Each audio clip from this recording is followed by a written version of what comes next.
Tahan zaman Malut ni semua budak-budak kecil. Budak-budak kecil. Waktu dia orang budak-budak yang dimerdekakan, lepas tu dia orang lantik budak ni jadi apa? Ketua Parlimen Perak. Lepas tu dia pun jadi raja. Lepas tu. Ya kan pada masa usia muda-budak tu pun dia orang dah dilantik sebagai apa nama KDB. Ataupun raja, sultan. Nah, kan ni budak. Dan yang bangunan ni dibina dalam usia pada tahun 1877. Pasihi. Di penting ni. Pada zaman tu zaman serang ni Empire Rome semua lah kan. Empire Rome. Jadi sini sebelah ni benteng ni dia pulau. Pulau. Dia semua pulau. Nama dia Pulau Paros.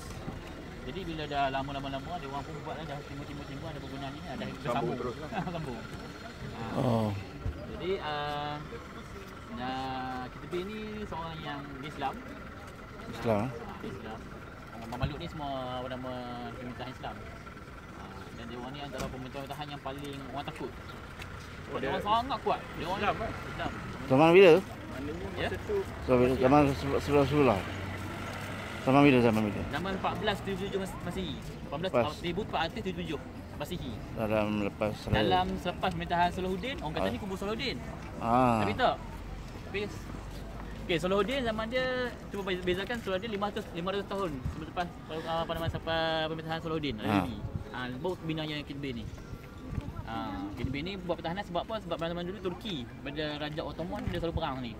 Dia nak ambil Mesir ni, Elek ni. Sebab Elek ni adalah tempat yang sangat strategik dalam bab pelabuhan. Kapal lalu memang ada tempat persinggahan. Jadi orang berebut nak Elek ni. Jadi Raja Mameluk ni pun dia pun tahankanlah. Tahan tempat dia. Banyaklah peperangan daripada kaum Inggeris. Jom. Dia British, mana masuk